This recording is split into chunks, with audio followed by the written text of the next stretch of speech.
Give no place for the devil. പിശാചിന് ഇടം കൊടുക്കരുത്.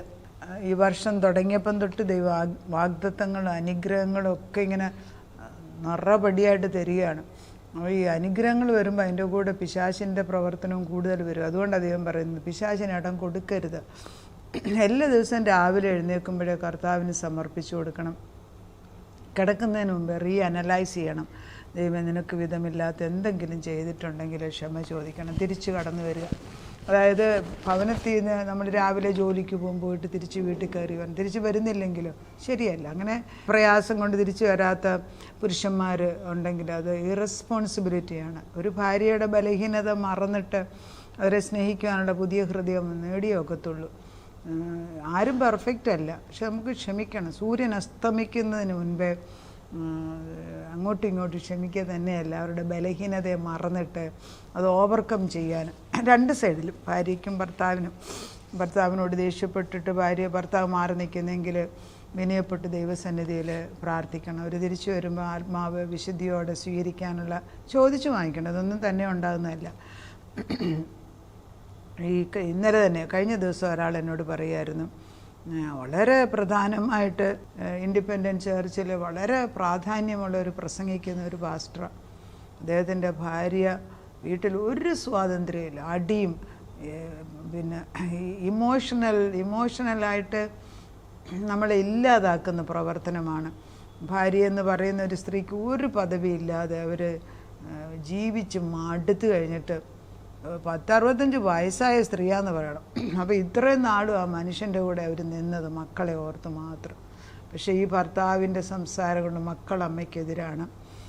ഭർത്താവ് ഇവരുടെ കയ്യിൽ ഒരു പൈസ കൊടുക്കത്തില്ല. ലാസ്റ്റിൽ ആ സ്ത്രീയെ ഒരു അനാഥാലയത്തിൽ പോയി താമസിക്കാനായിട്ട് തീരുമാനമെടുക്കുകയാണ്. സമൂഹത്തിൽ വലിയ സ്ഥാനം,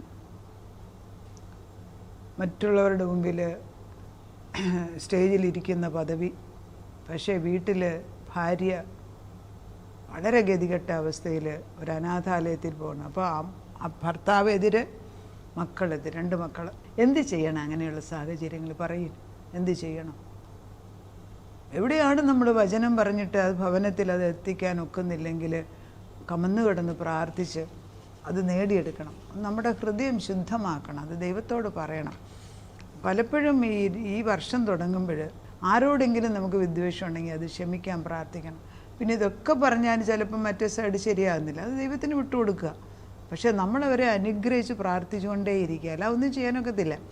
അവരൊക്കെ തിരിച്ചു വരവ് കർത്താവ് ചെയ്യും, പക്ഷെ നമുക്ക് പ്രതികാരം ചെയ്യാൻ അവകാശമില്ല. അത് നമ്മൾ ഓർക്കണം. ഒരു ഭാര്യ ഒരു ഭർത്താവിനെ സ്നേഹിക്കണമെങ്കിൽ, ഒരു ഭാര്യയ്ക്ക് ഭർത്താവിൽ ദൈവമുണ്ടെന്ന് കാണണമെങ്കിൽ അവൻ്റെ പെരുമാറ്റം ശരിയാകണം. വേണ്ടേ? സഭയിൽ വലിയ പ്രസംഗിച്ച് വീട്ടിൽ ചെല്ലുമ്പം അവരെ മാനസികമായിട്ട് ഉപദ്രവിക്കുന്ന ഒരു വ്യക്തിയാണെങ്കിൽ സത്യം പറഞ്ഞാൽ അങ്ങനെയുള്ളവരെ ദൈവം മാറ്റണം. ഇത് ശരിയല്ല കർത്താവേ, അത് ശരിയല്ല.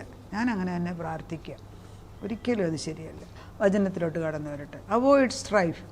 നമ്മൾ കഴിവതും കലക്കം ഉണ്ടാക്കാതിരിക്കാൻ ശ്രമിക്കണം. Prioritise forgiveness. ക്ഷമിക്കാൻ പഠിക്കണം. 2 തരം തൂക്കം യഹോവയ്ക്ക് വെറുപ്പ്. കള്ളത്തുലാസ് കൊള്ളരുത്. എന്താണ് 2 തരം തൂക്കം? സഭയുടെ മുമ്പിൽ വലിയ പ്രമാണിയായിട്ട് വെള്ള ഉടുപ്പും വെള്ള ഷർട്ടും കയ്യൊത്രയുള്ള ഇട്ടിട്ട് ധരിച്ചിട്ട് വൃത്തിയായിട്ട് വന്ന് വലിയ പ്രസംഗിച്ച് വീട്ടിൽ ചെല്ലുമ്പം ഭാര്യയെ സ്നേഹിക്കാറിഞ്ഞുകൂടാ, മക്കളെ കൊണ്ട് അമ്മയെ വെറുപ്പിക്കുക. എവിടെയാണ് ദൈവത്തിൻ്റെ നീതി നിൽക്കുന്നത്? കഴിവതും നമ്മൾ അവരെ സ്നേഹിപ്പിക്കാൻ നോക്കുകയാണ്. ശരിയാ, ബലഹീനതയുണ്ട്. ഒരു പ്രാവശ്യം പറഞ്ഞ് കുറ്റമുണ്ടെങ്കിൽ കണ്ടുപിടിച്ചിട്ട് അത് കറക്റ്റ് ചെയ്യാൻ നോക്കണം. പിന്നെ അത് കൊണ്ടു നടക്കേണ്ട ആവശ്യമുണ്ടോ? ഒരു പൈസ ആ സ്ത്രീയുടെ കയ്യിലില്ല. എന്തുകൊണ്ടാണ് ഒരു സ്ത്രീ അനാഥാലയത്തിൽ പോകണം? ഇത്രയും നാളും അവർക്ക് വേണ്ടി ജീവിച്ചിട്ട് അവർ ഒരിക്കൽ പോലും അവർക്ക് സ്നേഹം ലഭിച്ചിട്ടില്ല. അങ്ങനെയൊന്നും ഉണ്ടാകരുത്, ഒരിക്കലും ആർക്കും ഉണ്ടാകരുത് എന്ന് ഞാൻ പ്രാർത്ഥിക്കുകയാണ്. സങ്കടമാണത്.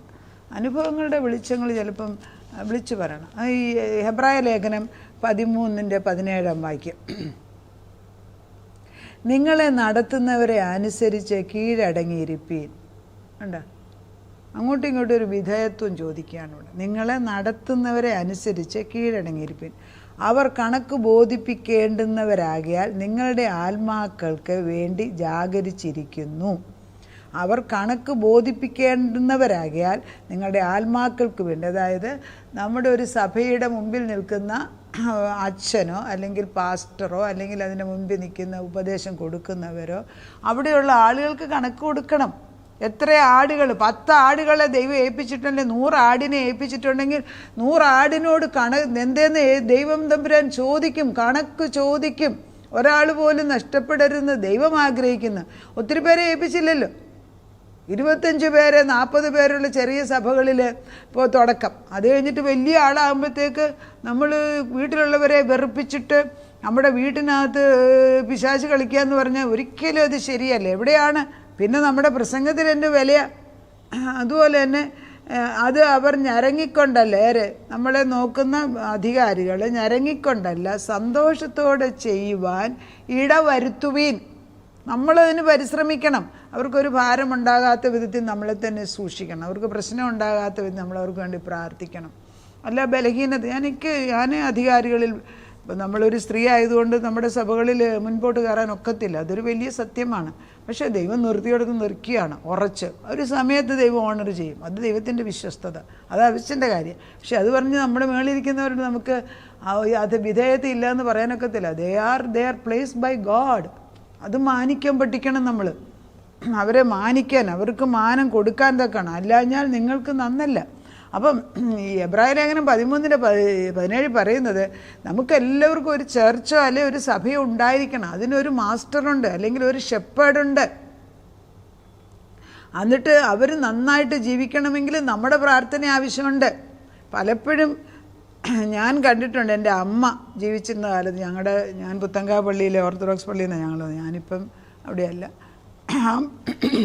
അപ്പം എൻ്റെ അമ്മ പറയും, ചിലർ വരുമ്പോൾ സഭയിൽ ആപാടെ കലക്കമുണ്ടാകും. അമ്മ പ്രാർത്ഥനയും മുമ്പ് നിൽക്കുന്ന ഒരു സ്ത്രീ സമാജത്തിൻ്റെ മുൻപിൽ നിൽക്കുന്ന പ്രസിഡൻ്റൊക്കെ ആയിരുന്നു. അപ്പോൾ അമ്മ പറയും, ചിലർ വന്നാൽ ഒന്നും ചെയ്യാനൊക്കത്തില്ല, ഒരു ഇടത്തോട്ടും. അപ്പോൾ അമ്മ അടുത്ത പ്രാവശ്യം പുതിയ അച്ഛനെ വിടുന്നതിന് മുമ്പ് കർത്താവെ ഞാൻ പ്രാർത്ഥിക്കുന്നു, ദൈവാത്മാവുള്ളവരെ മാത്രമേ വിടാവേ എന്ന് പ്രാർത്ഥിക്കുന്നു. പല പ്രാവശ്യം അവസാനമായപ്പോൾ അമ്മയോട് ദൈവാത്മാവ് പറഞ്ഞു കേട്ടിട്ടുണ്ട്, ഞാൻ ഒരാളെ അങ്ങോട്ട് വിടുന്നുണ്ട്, നീ അവരെ പഠിപ്പിച്ചെടുക്കണമെന്ന്. അത് ചെറുപ്പക്കാരച്ഛന്മാർ വരുമ്പം പ്രായമുള്ള അമ്മമാർ പഠിപ്പിച്ചെടുക്കണം. കാരണം ആത്മീയ ഗോളത്തിൽ അമ്മമാരില്ല. ആത്മീയ ഗോളത്തിൽ സ്ത്രീകളെല്ലാം ശിശുക്കളാണ് ഇന്നും.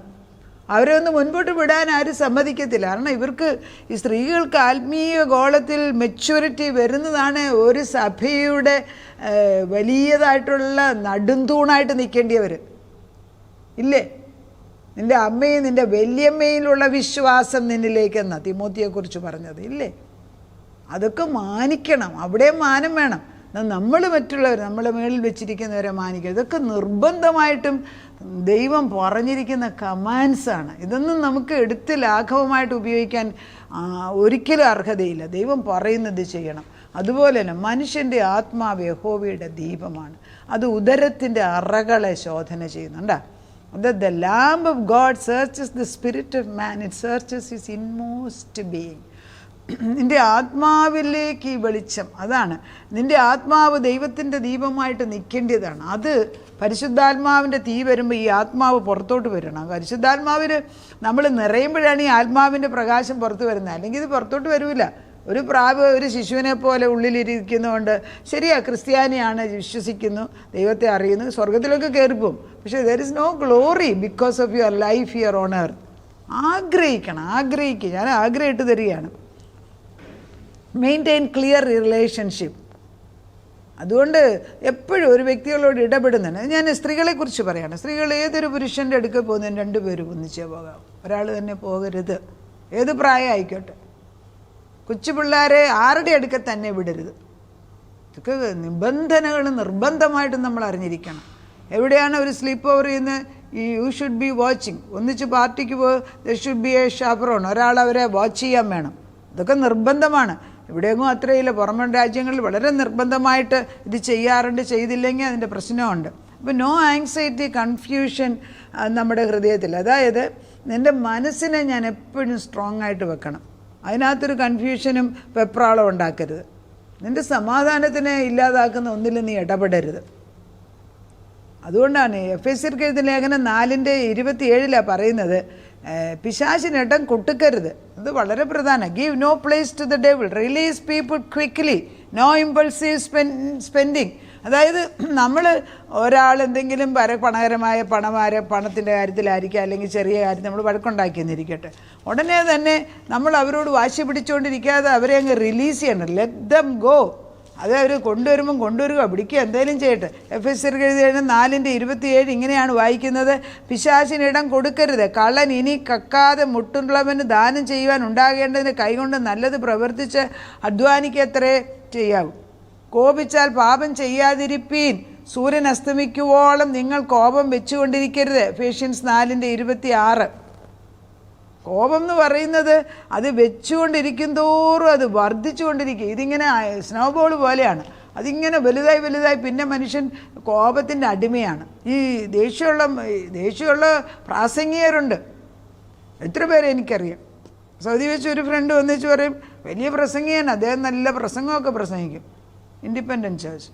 വീട്ടിൽ ചെല്ലുമ്പോൾ ആ സ്ത്രീയെ ബെൽറ്റൂരി അവരെ അടിക്കുമെന്ന്.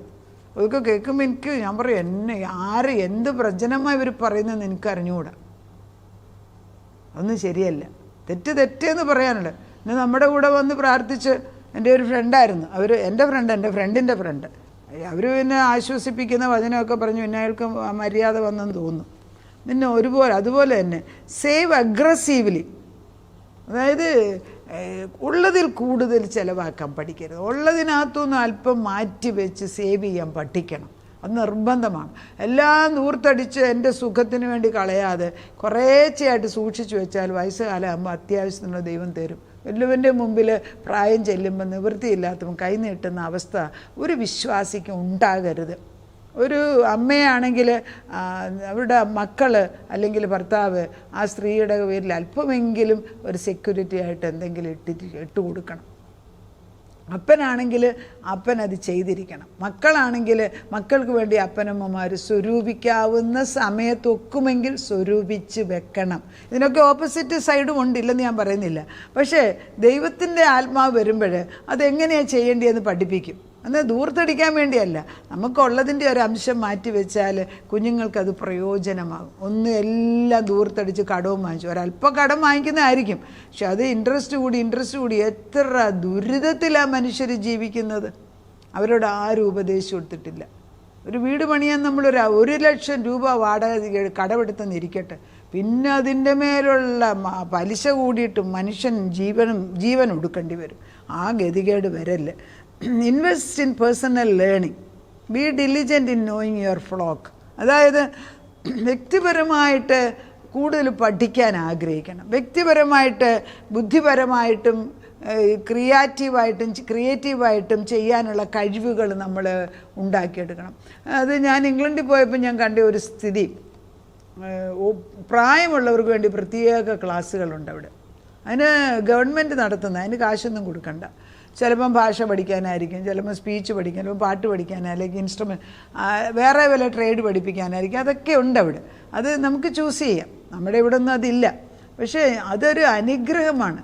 പ്രായമുള്ളവരെ വെറുതെ തള്ളിക്കളയാതെ അവരെ പ്രയോജനമുള്ളവരാക്കാൻ. കൃഷിയെക്കുറിച്ച് തന്നെ, അത് നന്നായിട്ട് കൃഷി ചെയ്യാൻ ഏതെങ്കിലും ഒരെണ്ണം നന്നായിട്ട് ചെയ്യാൻ പഠിപ്പിച്ചാൽ തന്നെ അനേകർക്ക് അവരെ കൊണ്ട് പ്രയോജനം വരുത്തൂലേ. ഇതൊക്കെ ദൈവം ഉദ്ദേശിക്കുന്ന, ഭൂമി നമ്മളെ ഏൽപ്പിച്ചിരിക്കുന്നത് അത് അനുഗ്രഹമാക്കാനാണ്. മക്കളെ ഏൽപ്പിച്ചിരിക്കുന്നത് അത് ദൈവത്തിന് പ്രയോജനമുള്ളത്. ശരിയാ, ചിലപ്പോൾ ഒരു നേർവഴിക്കല്ലായിരിക്കും, പക്ഷെ ആകുന്നിടം വരെ ദൈവസന്നിധി പ്രാർത്ഥിച്ചുകൊണ്ടിരിക്കുക. ദൈവം കേൾക്കുന്ന ദൈവമാണ്. കർത്താവിന് തെറ്റുപറ്റത്തില്ല. എക്ലീഷ്യാസ്, അതായത് സഭാപ്രസംഗം 3:1 എല്ലാത്തിനും ഒരു സമയമുണ്ട്. പക്ഷേ സമയം വരുമ്പം അത് അനുഭവിക്കാൻ തക്കവണ്ണം ആർ യു റെഡി? നമുക്ക് പ്രാർത്ഥിക്കാം. അപ്പോൾ അധിക അനുഗ്രഹങ്ങൾ തന്നു കഴിഞ്ഞപ്പോൾ കർത്താവ് വളരെ വ്യക്തമായിട്ട് ചില കാര്യങ്ങൾ നമ്മൾ ചെയ്യേണ്ടത് എന്താണെന്ന് പഠിപ്പിക്കുന്നുണ്ട്. ഒരു മനുഷ്യരോട് ദേഷ്യം വെച്ചുകൊണ്ടിരിക്കല്ലേ, പ്രത്യേകിച്ച് ഭാര്യ ഭർത്താക്കന്മാർ. സൂര്യൻ അതൊരു ഒരു കണ്ടീഷനാകണം. സൂര്യൻ അസ്തമിക്കുന്നതിന് മുൻപേ ഒരു പിണക്കമില്ല. വിവാഹം നടത്തുമ്പോൾ തന്നെ അവർ തീരുമാനം, ഒരു കാരണവശാലും ഡിവോഴ്സ് ഇല്ല. അത് ആദ്യമേ തന്നെ ദൈവമുമ്പിൽ ഉടമ്പടി എടുത്തതാണ്. അങ്ങനെ അവർ പറഞ്ഞിട്ടുണ്ടല്ലോ, മരണം വരെ ഒന്നിച്ച് നിൽക്കുന്നൊക്കെ പറയും. പക്ഷേ ഇതൊക്കെ സീരിയസ് ആയിട്ട് എടുക്കുന്നുണ്ടോ എന്ന് നോക്കണം. ഒരു വാഗ്ദത്വം കൊടുക്കുമ്പോൾ ഒരു യുദ്ധമുണ്ട്. ആ യുദ്ധം വരുമ്പം നമ്മൾ ഒന്നാണെന്നുള്ളൊരു ടീമാണ്, 2 പേര് 2ആയിട്ട് നിൽക്കുന്ന ഈ പ്രവണത പിശാചിൻ്റെയാണ്. അതിനടിമത്വം വരാം. കർത്താവെ, കുഞ്ഞുങ്ങൾക്ക് വിനയഹൃദയം ഇട്ടുകൊടുക്കണം. പ്രയാസം എല്ലാവർക്കും ഉണ്ട്, പക്ഷെ പ്രയാസ സമയത്ത് ആവശ്യമുള്ള ജ്ഞാനം പരിജ്ഞാനം വാങ്ങിച്ചെടുത്ത് കുടുംബജീവിതം വിശുദ്ധിയോടെ മുൻപോട്ട് കൊണ്ടുപോകാനുള്ള കൃപയിട്ട് കൊടുക്കണം. അവർക്ക് അറിഞ്ഞുകൂടാ. പ്രായമുള്ളവരത് കാണിച്ചു കൊടുക്കാൻ തക്കവണ്ണം ജ്ഞാനം അവർക്കും ഇട്ട് കൊടുക്കണം. ഉപദേശിക്കുന്നവർ സത്യ ഉപദേശം പറഞ്ഞു കൊടുക്കാൻ അറിയണം. ഇതെല്ലാം ഇപ്പോൾ ആവശ്യമുണ്ട് കർത്താവ്.